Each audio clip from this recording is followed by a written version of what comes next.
അയാള് വളരെ അഭിമാനത്തോട് പറയാണ്, ഇൻഫന്റ് മോർട്ടാലിറ്റി റേറ്റ് കേരളത്തിൽ ഏറ്റവും കമ്മിയാണ്. നല്ലതാണ്. പക്ഷെ അതിന്റെ അണ്ടർലൈൻ ഫാക്ടർ ഒന്നും നമ്മൾ മനസ്സിലാക്കിയിട്ടുണ്ടോ? ഏറ്റവും കൂടുതൽ യൂത്ത് മൈഗ്രേഷൻ കേരളത്തിൽ നിന്നാണ്. അപ്പൊ യൂത്ത് അല്ലേ കുട്ടികളുണ്ടാക്കുന്നത്? അപ്പൊ കുട്ടികളുണ്ടാക്കുന്ന യൂത്ത് ഇവിടുന്ന് മൈഗ്രേറ്റ് ചെയ്യുകയാണെങ്കിൽ പിന്നെ ഇൻഫന്റ് മോർട്ടാലിറ്റി കമ്മിയാവില്ലേ? അപ്പൊ ഇത് അല്ല, ഒരു ഔട്ട് ഓഫ് കോണ്ടെക്സ്റ്റ്.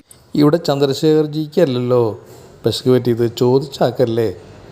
ചോദിക്കുന്ന ആൾ ചോദ്യം അതുപോലെ ചോദിക്കണമായിരുന്നു. ചോദിച്ചാക്ക് ഇൻഫൻറ്റ് മോർട്ടാലിറ്റിയെ പറ്റി ശരിക്കും അറിയില്ല. അപ്പോൾ ചോദിക്കുന്ന ആൾ രീതിയിൽ ചോദിക്കേണ്ട സമയത്ത് ചോദിക്കുന്ന രീതിയിൽ ചോദിക്കണം. അല്ലാതെ ഇതുപോലുള്ള വലിയ വലിയ ആളുകളെ വിളിച്ച് കളിയാക്കരുത്.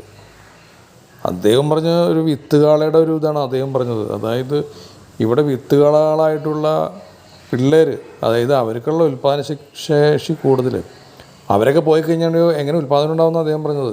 ശരിക്കും ഇൻഫൻറ്റ് മോർട്ടാലിറ്റി എന്ന് പറഞ്ഞിട്ടുണ്ടെങ്കിൽ ഒരു വയസ്സിന് താഴെയുള്ള കുട്ടികളുടെ മരണനിരക്ക് അത് ഇവിടെ വളരെ കുറവാന്നുള്ളതാണ് ചോദ്യം. പക്ഷേ അദ്ദേഹം പറഞ്ഞത് എന്താ? അദ്ദേഹം പറഞ്ഞിട്ടുണ്ടെങ്കിൽ ഇവിടെ കുട്ടികളില്ലാത്തതിനെ പറ്റി പറഞ്ഞത്. അതിനെ പറ്റിയാണ് ചോദിക്കേണ്ടത്. നിങ്ങൾ ഇവിടെ എന്താ ഇപ്പോൾ ജനന നിരക്ക് കുറവ് എന്നുള്ളതാണ് ചോദിക്കേണ്ടിയിരുന്നത്. അതിന് ചോദിച്ച ആളെന്തൊട്ടാണ് ചോദിച്ചത്? ഇതുപോലെ കുട്ടികളുടെ മരണനിരക്ക് ഇവിടെ വളരെ കുറവാണല്ലോ എന്നാണ് ചോദിച്ചത്. അതല്ലേ പറ്റിപ്പോയത്. ചോദിക്കേണ്ടത് തിരിച്ചു ചോദിക്കണമായിരുന്നു. സായിപ്പിനെ കാണുമ്പോൾ കവാത്ത് മറന്നുപോകും എന്ന് പറഞ്ഞ പോലെ ഇതുപോലുള്ള വലിയ വലിയ ആൾക്കാർ മുമ്പിൽ ഇരിക്കുമ്പോൾ ചോദ്യകർത്താവ് വരച്ചു പോരുത്. അമ്മേ നാരായണ.